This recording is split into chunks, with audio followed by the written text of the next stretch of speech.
Nice to see you. We've had a great weekend, and as you know, we made our deal with the European Union.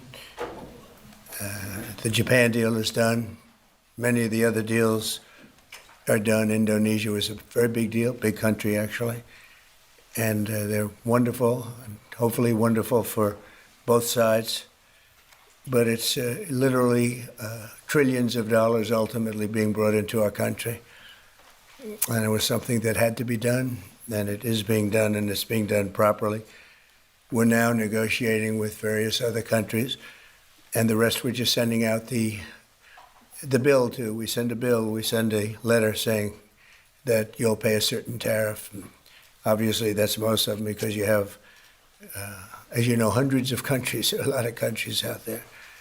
So we look at the deficit, or we look at the surplus, and we look at the country and how the country's treated us, and lots of other things go into the equation.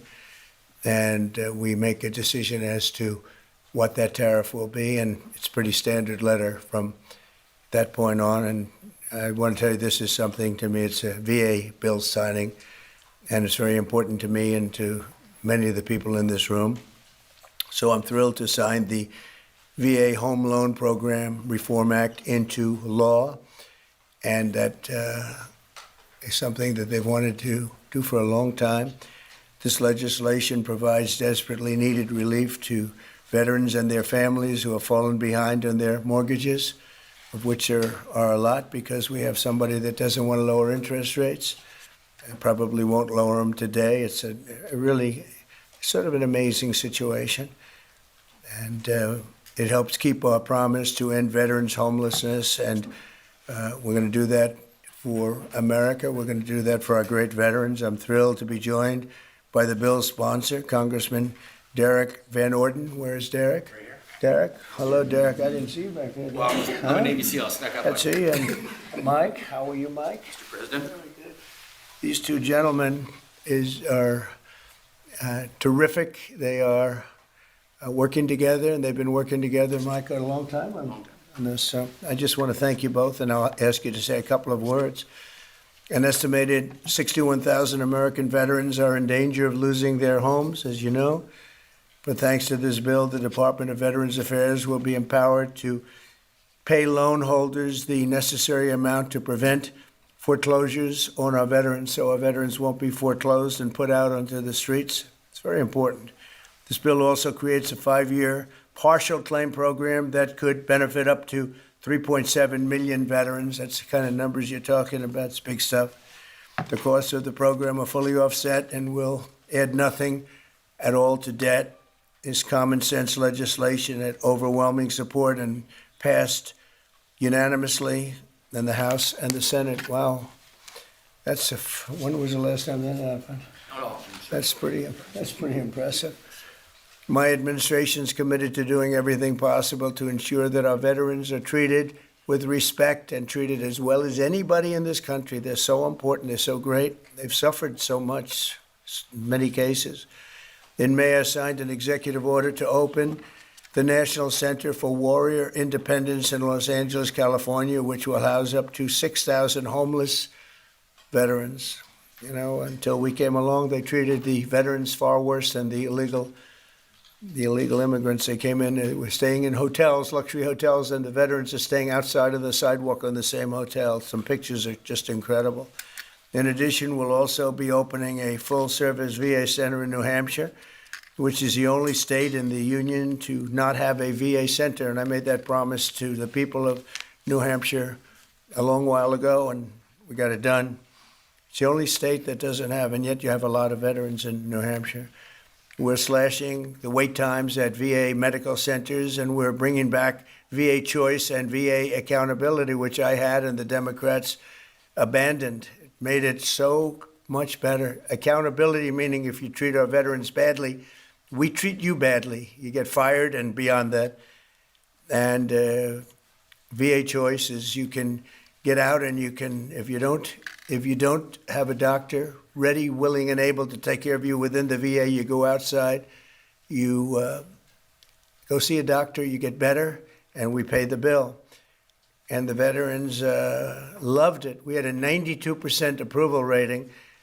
And what did the Democrats do? They came along and they ended both of them, and they hired back many of the people that we fired. We fired people and replaced them with great, loving people. But we fired people who were sadists. In many cases, they were sick. They were thieves. They were stealing. And they hired them back. The accountability, meaning the VA accountability, it was a big deal getting it passed because you have unions, you have all sorts of problems to go through. We got it through everything. And the Democrats, as soon as they got back, they hired many of the worst people right back, and we're getting rid of them. But I want to thank the two gentlemen standing behind me, and I'd like to ask you just to say a couple of words, and then we'll take a few questions if you'd like, and we'll sign the bill, and our veterans will be very happy about it. Thank you. Mike, do you want to start? Sure. Well, first off, thank you, Mr. President, for signing this bill today.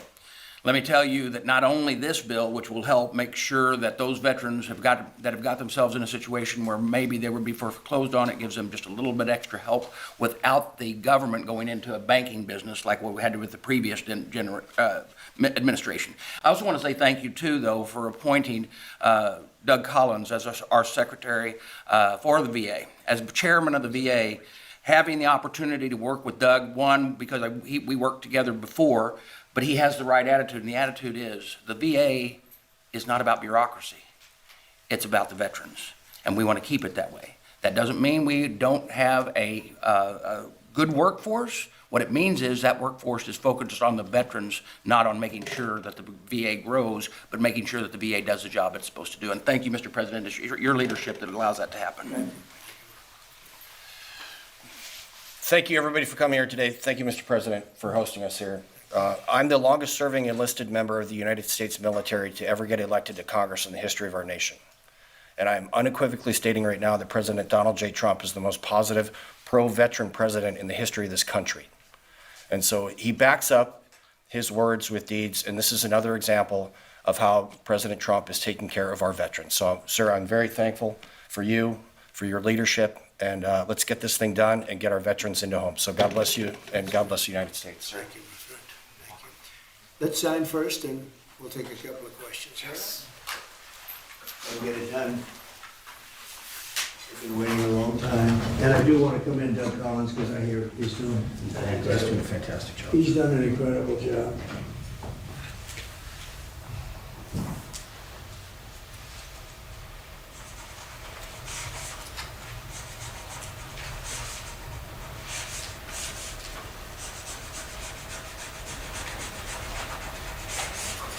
Okay.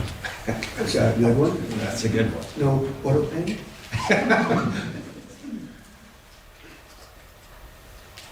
That's a very important bill, and we want to thank everybody for the great help, but in particular, you two guys have done a fantastic job. Thank you very much. Okay, take a pen. Take a pen. Take another pen. And we'll take them and give them to the other people to help. Okay? Very well. Okay, questions? Mr. President, you said that higher interest rates are making it harder for veterans to refinance. There's a stronger than expected GDP report this morning. What do you say to analysts who worry that lowering interest rates would actually lead to inflation? Well, if that happens, then we just raise them. What you do is you lower them, and let's see if there's inflation. Right now, there's no inflation. Everybody thought there would be. All we have is billions of dollars of cash pouring into our country from other countries that took advantage of us for many, many years. You know, they were taken advantage of. We were like the stupid people that didn't know what they were doing.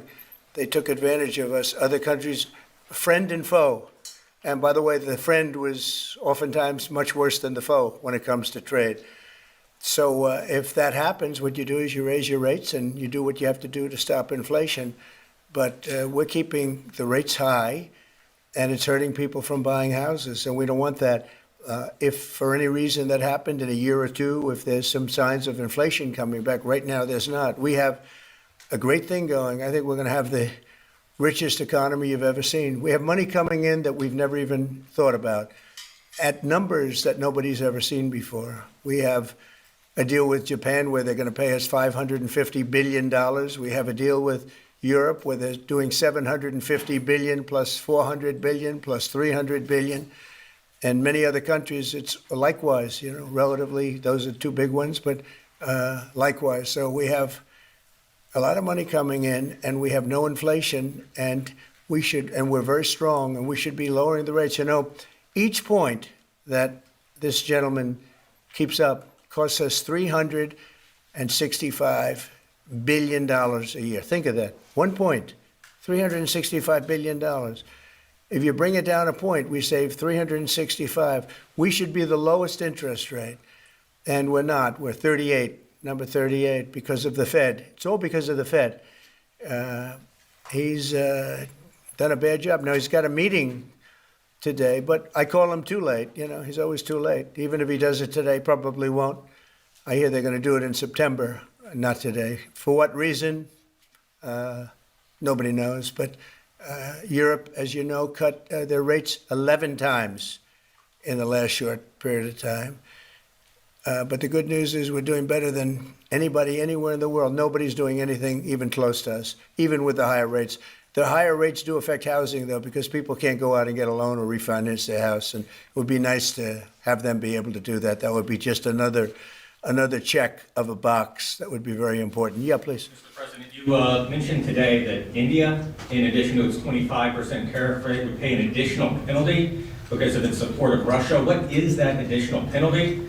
And are other countries facing the same threat? Well, we're negotiating right now, and it's also BRICS. They have BRICS, which is basically a group of countries that are anti the United States, and India is a member of that, if you can believe it.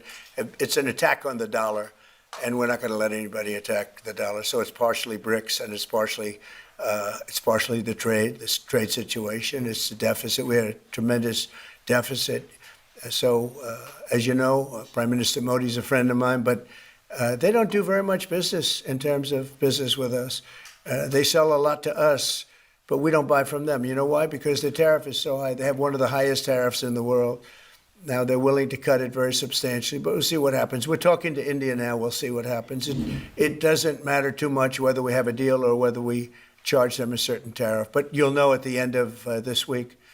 August 1st is a very big day for this country because money is going to pour into the United States like we've never seen before. Yes, ma'am. Thank you, Mr. President. Senator Hawley introduced legislation that would ban members of Congress from owning or trading individual stocks. It extends to the president and the vice president. Are you in favor of that legislation? Well, I like it conceptually. I don't know about it, but I like it conceptually. And, Nancy Pelosi became rich by having inside information. She made a fortune with her husband, and I think that's disgraceful. So in that sense, I'd like it, but I'd have to really see I study these things very carefully, and this just happened. So I'll take a look at it. But conceptually, I like it. And what I do think is Nancy Pelosi should be investigated because she has the highest return of anybody practically in the history of Wall Street, save a few. How did that happen? It happened by she knows exactly what's going to happen, what's going to be announced. She buys stock, and then the stock goes up after the announcement's made. And she ought to be investigated. Harvard is reportedly willing to settle with you for $500 million.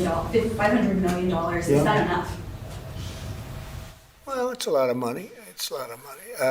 We're negotiating with Harvard now. They would like to settle, so we'll see what happens. Mr. What is America's debt to our Afghan war allies that kept our veterans safe over there? There's been some talk about sending a lot of them back. Would you let your administration do that? We know the good ones and we know the ones that maybe aren't so good. Some came over that aren't so good. And we're going to take care of those people. The ones that did a job, the ones that were told certain things. A shame what happened. One of the most disgraceful episodes in the history of our country. The way we left Afghanistan was just a disgrace. But I understand your question fully, and we'll take care of 90% of your question, okay? I know what you mean. Thank you very much. Mr. President, on the tariffs on India, are you still open to negotiate with India on the tariff front? Well, we're talking to them now. We'll see what happens. Again, India was the highest or just about the highest tariff nation in the world. And one of the highest, 100 points, 150 points or percentages. So India was one of the highest in the world. They had won one 175%, and higher than that. You know, there's another higher one is Canada. They've been charging our farmers 200%, 300%, 400% for years, and nobody did anything about it. But India is one of the highest, so we're going to see. We're negotiating with India right now. President, Kash Patel reportedly found burn bags of Russiagate materials, and I'd love to get your thoughts on that. He said what? Burn bags of Russiagate materials that I don't know FBI that. supposedly found. I don't know that. I don't know what you mean by that statement. Say, Bags full of Russiagate a documents. bird bag. I thought you said appointed a man named Bird Bag. Go ahead. You got to speak up. Thousands of documents in these bags, supposedly burn bags at the FBI in the secret room. Well, I want everything to be shown, you know, as long as it's fair and reasonable. I think it will be shown and it should be shown. And I think he feels that way, and I think Pam feels that way. But it's got to be, you know, it's got to be stuff that really doesn't hurt people unfairly, because you have so many people involved. And if they can do that in a fair way, I think it's great. I think it's really great. The whole thing is a scam. It's a scam set up by the Democrats, and they love talking about it. But I would like to see people exposed that might be bad, and we'll see how that all works out. But it's getting to be very old news. You know, if they had anything, they would have done it the week before the election, because they were losing by a lot. If they had anything, they would have done it. They controlled the file. The Democrats controlled it. Comey and all this, you know, sleazebags, every one of them that you read about all the time. And I guess they've got some problems now having to do with yet a different scandal, very big one. But they control that file. So I would think that if they would have had something in the file, they would have released it about a week before the election, maybe 2 weeks, right, Brian? Go ahead. Mr. President, welcome home, by the way. Thank you very much. Good to see you. It was a great trip. It was an amazing trip. Look good. For the country. For me, it was okay, but for the country, it was an amazing trip. Go ahead. It was. Many parents are preparing to send their kids back to school in a few weeks. Now, this will be the first time they've gone back to school under the second administration for you. Now, the previous administration labeled a lot of parents domestic terrorists for showing up to school board meetings. What's your message to parents now as they return their kids to school, knowing that they have the support of you? Well, the beautiful thing is, as you know, we've gotten rid of the woke. Woke is gone, and I think pretty well buried. We're going to make sure it's buried. But the parents are now taking over the school boards. They're getting rid of these people that probably didn't like the children very much based on what they were doing. And it's a big difference. And, you know, one of the other things, and I keep watching these talking points that the Democrats have, they say, oh, prices are up. No, prices are way down. Fuel is down. Groceries are down. Things like eggs are way down. You know, when I came in my first week, the eggs had gone up like 4 or 5 times. Nobody had ever seen anything like it. And they were hitting me about eggs. I said, I just got here. It was one of my first maybe my first news conference. And we have eggs down now to a point where they were actually lower than even before. So I just want everyone to know prices are way down. And that's a big thing. Groceries, everything. If you look at fuel, $2.35 a gallon, a lot of that. But we actually had 4 states where it's down $1.99, $1.99 as opposed to $3.50, $4. And it went up a lot higher than that. They got rid of my policy, and then it went through the roof. And then they brought my policy back, but it was too late. They blew it. We had the highest inflation in the history of our country, and now we have no inflation. We have nothing but cash coming in. The world respects us again. We're a really great, proud country. And I say it, I'll say it again, many, many leaders of other countries, I'm dealing with a lot of them today on their tariff situation. They owe us a lot of money. But many countries said to me, and almost in the same words, you were a dead country 1 year ago, and today you're the hottest country anywhere in the world. We are the hottest country right now anywhere in the world, and that's why we're taking care of our veterans. Okay? Thank you very much, everybody.